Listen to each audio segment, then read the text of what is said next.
Hello guys, welcome back to my channel. तो 1 बज गया गाइज और तैयारी है लंच की। लंच मैंने बना ही दिया है। तो ये है मेरा लंच, पनीर की और शिमला मिर्च की भुर्जी बनाई है मैंने, तो टेस्टी लगेगी लंच में। लस्सी है, सैलेड है और रोटी मैंने अभी बना के रखी है। तो ये है हमारा लंच। तो मुझे तो बहुत ज़्यादा तेज भूख लग गई है और पनीर की भुर्जी ना मेरी फेवरेट है, तो मुझे बहुत ज़्यादा पसंद है। काफ़ी बनाते बनाते ही मन हो रहा था जैसे बीच में ही खा लूँ। खाना खाते हैं पहले, फिर करते रहना काम, ठीक है। एसी चलाऊं? ऐसे चल रहा है अभी। चला लेते हैं, खाना अच्छे से हो जाएगा। आ जाओ, ठंडा भी हो गया पता है। मैं कढ़ाई लिया ही अपना, डालते रहना जितना। एक रोल बनाना था रोटियां का, और गरम आप बना लो, मैं तो ऐसे ही खा लूंगी।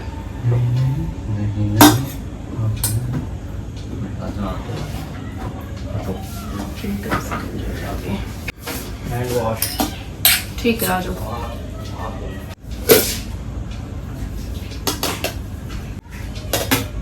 आपकी रोटी निकाल दूं? मत निकालना, चलाना फिर। हाँ, चला दो। टीवी बंद कर दो। वो गेट बात आऊंगा ना, वो देख के नहीं आई मैं, शायद खुला होगा। एक बार चेक कराओ फिर भी। हेलो गाइस, खाना खा लो। पहले लगाएंगे भोग, फिर खाएंगे खाना हम और गाइस सब। तो गाइस अभी खा लेते हैं खाना। गरम है भाई, बहुत गर्म तो हो गई ना मेरी। तो गाइस 4 बज गए और मैं कर रही हूँ स्टिचिंग। और इस सूट की पैंट तो मैंने बना ली, अस्तर वाली पैंट थी इसकी, और शर्ट भी अस्तर वाली है। तो मैंने इसको कटिंग करा था तो स्टिच नहीं कर पाई थी, तो फिर आज मैं इसको स्टिच कर दूंगी। 4 बज गए और काफी देर हो गई मुझे, मेरे को लगे ये सूट मेरा अभी कंप्लीट होने में टाइम लगेगा। वैसे अस्तर जोड़ के ले आई हूँ और इजी काम हो जाता है। जब उसको फैब्रिक ग्लू से चिपका लो ना, तो मशीन से नहीं करती मैं आजकल, कच्चा फैब्रिक ग्लू से कर लेती हूँ अस्तर रख के ऊपर। वो इजी है और फिनिशिंग भी ज्यादा आ जाती है उससे। अभी नहा के आई हूँ, बस चाय पी है और फिर अपना काम करने लगी हूँ। तो सुबह मैंने बाल नहीं धोए थे, तो अब धो के आई हूँ। तो अभी बस ये शर्ट सिलूंगी और इसको फिर सिल के हेमिंग के लिए भेज दूंगी, क्योंकि ये कल दे दूंगी फिर मैं क्योंकि काफी दिन हो गए इस सूट को पड़े। तो अब मैं इसको कंप्लीट करके उठूंगी, मेरे को लग जाएगा इसमें 1-1.5 घंटा। तो गाइस कर लेती हूँ काम। अपनी सीजर भी मैं उधर टेबल पे छोड़ आई हूँ, तो ले आती हूँ। और कर दिया सूट कंप्लीट। ये देखिए, इसकी पैंट बनाई थी मैंने। ये नीचे बॉर्डर है तो सिंपल, ज्यादा कुछ नहीं है। ज्वाइंट लेस लगी है इसमें, सिंपल ही है। अस्तर वाली पैंट बनी है इसकी और शर्ट भी सिंपल ही है। टाइम हो गया 6:30 का, तो इसको मैं अभी भेज देती हूँ तुरपाई में दूंगी, तो फिर कल मिल जाएगी ये मुझे। इसको दे आती हूँ और थोड़ी सी वॉक कराती हूँ फिर, और ये भी काम हो जाएगा मेरा। तो ये देके और थोड़ी सी वॉक करके आऊंगी। 7:30 हो गए हैं और अब बना लेती हूँ मैं खाना। डिनर का टाइम हो गया है और थोड़ी सी बनाऊंगी कढ़ी और थोड़ी सी पनीर की भुर्जी रखी हुई है दिन की। तो सुबह सब्जी ली थी, यहाँ से नीचे से भैया आए थे, तो ये ऐसे की ऐसी रखी हुई है। तो ये भी करना है मुझे, वरना कल तक खराब हो जाएगी। कल शायद देखती हूँ मिक्स वेज बनाऊंगी। हाँ, तो कैमरा कहाँ जा रहा है गाइस। तो इन सब्जियों को सबसे पहले धो के और फ्रिज में रख देती और फिर लगूंगी खाने में। बर्तन साफ कर लिए हैं अभी, तो ये भी पड़े हुए थे दिन से। तो गाइस फाइनली ये गैस पाइपलाइन है ना, आज शुरू की है। तो कल कर दी थी वैसे उन्होंने, लेकिन है ना थोड़ी सी लीकेज रह गई थी। अभी खाना बस इसी से बनेगा। हाँ, दिन में भी मैंने बनाया था, दिन में भी मैंने इसी से बनाया था दोपहर का। कल सिलेंडर वगैरह निकाल दूंगी मैं किचन से, इसका अब कोई काम नहीं है। तो गाइस खाना बना लिया है, खाना खा भी लिया है, बर्तन कर लिए, सारा काम हो गया है। और अब मैं कल के लिए ना एक काम करने वाली थी। ये मैं रख रही थी किस कपड़े पे कौन सी बुकरम लगेगी। तो ये मेरे पास कई तरह की बुकरम है कि कौन सी बुकरम किस कपड़े पे चलती है। तो बुकरम तो हम लगाते ही हैं, गले पे, पौंचे पे, कोई भी आगे फ्रंट पट्टी वगैरह लगाते हैं, बनाते हैं।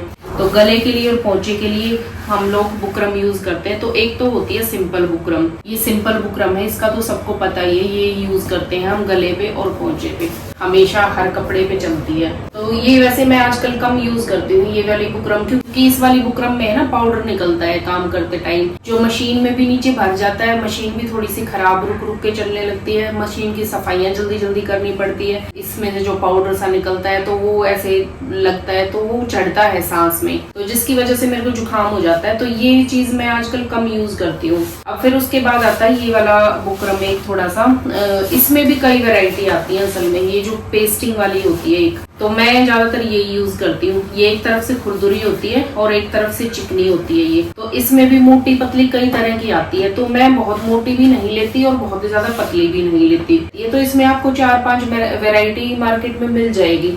तो ज्यादा हार्ड वाली नहीं यूज करती, क्योंकि बहुत हार्ड करो ना तो गला बहुत ज्यादा अकड़ा अकड़ा सा होता है, तो वो बिल्कुल भी अच्छा नहीं लगता मुझे तो। और गले की जो फिनिशिंग वगैरह है ना, वो थोड़ी सॉफ्ट होना बनने के बाद तो वही अच्छी लगती है। गले के लिए यूज करती हूँ, पोंचे के लिए मैं यूज नहीं करती।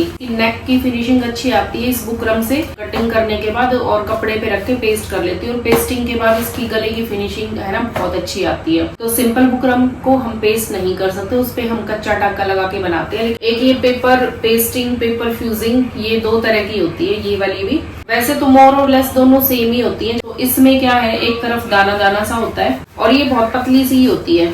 ये आपको पता भी होगा, स्टिचिंग करते होगे। तो ये एक तरफ दाना और दूसरी तरफ चिकना।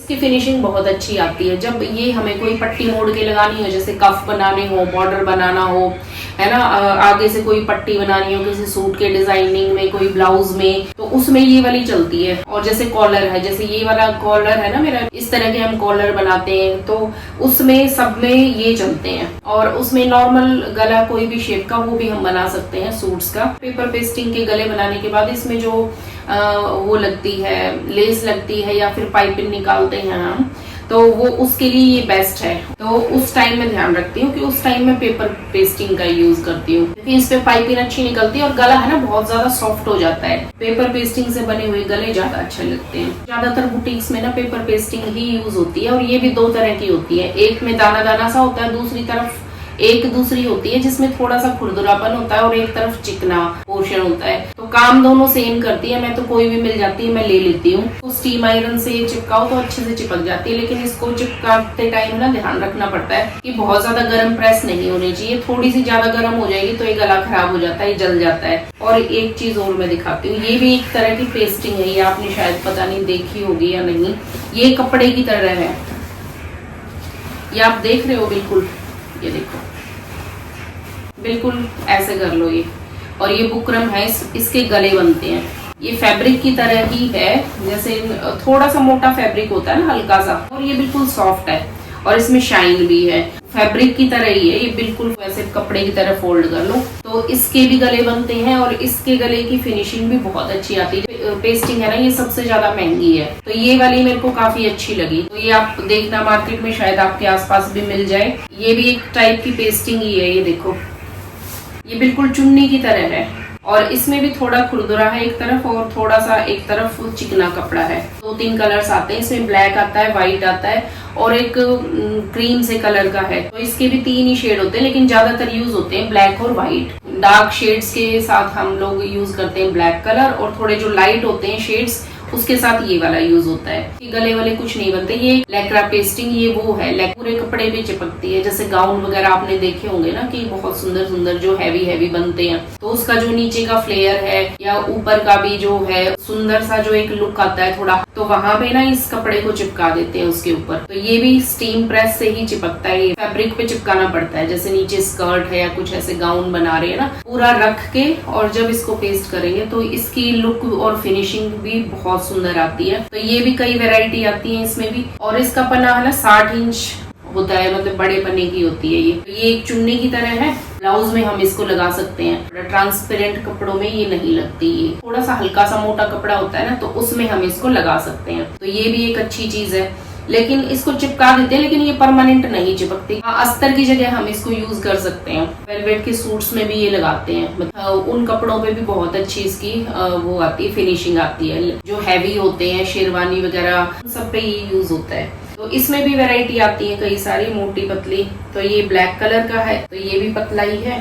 और एक ये थोड़ा ज्यादा मोटा है। तो ज्यादा मोटा वाला तो कम यूज होता है और ये ज्यादा हैवी ड्रेसेस में यूज होता है, मोस्टली तो हैवी वर्क होता है तो उस पे लगता है, शेरवानी वगैरह में या उस टाइप की ड्रेसेस में ये और ये सेम काम करती है। सिर्फ हम स्टफ के हिसाब से देख लेते हैं कि किस पे कौन सा लगेगा और इनके बारे में भी हमें पता होना चाहिए, थोड़ी बहुत नॉलेज होनी चाहिए क्योंकि यही चीजें चलती है मार्केट में। और गाइस बहुत ज्यादा गर्मी हो रही है और देखो पोंचे के लिए मैं ये वाले रोल यूज करती हूँ ज्यादातर।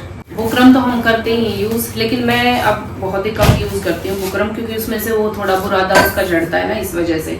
ये भी पेस्टिंग की तरह, ये मैंने आपको दिखाया था ना भी नेक में जो यूज करते हैं हम उसको पेस्ट कर लेते हैं, तो उसी तरीके से ये भी आते हैं पोंचे के लिए। तो वैसे ये वाला मैं कम यूज करती हूँ, ज्यादातर जो चल रहे हैं ना वो होती है ये जैसे वैक्स पट्टी होती है ना हमारी, तो उस तरीके का ये स्टफ है।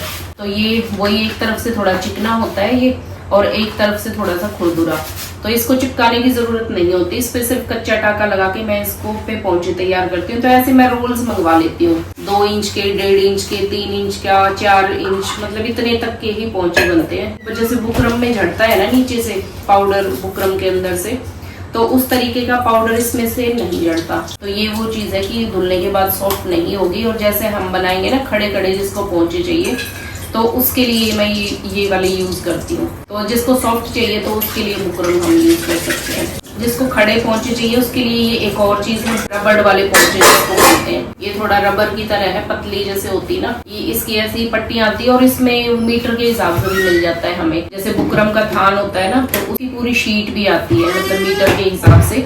तो मैं लेकिन वो नहीं लेती क्योंकि इसको काटना है ना बहुत ज्यादा मुश्किल होता है, क्योंकि ये टेढ़ा कटता है जब हम इसकी कटिंग करते हैं ना। तो इससे अच्छा है कि अपना रोल ले लो, तो ये बेस्ट है। तो जिसको खड़े पोंचे चाहिए, थोड़े मोटे चाहिए जिसको, तो वो ये वाला ले लो या फिर ये वाला ले लो। अगर सॉफ्ट चाहिए तो उसके लिए तो हम बुकरम यूज कर लेंगे। और यही वैरायटी है जितने भी बुटीक्स में यूज होती है, जो भी पोंचे के लिए, गलों के लिए, तो यही मिक्स और मैच करके इन्हीं पे काम होता है। तो गाइस काम मेरा हो गया सारा, मटके के पानी से ही प्याज भूज दिया, गला सूख गया बोलते बोलते।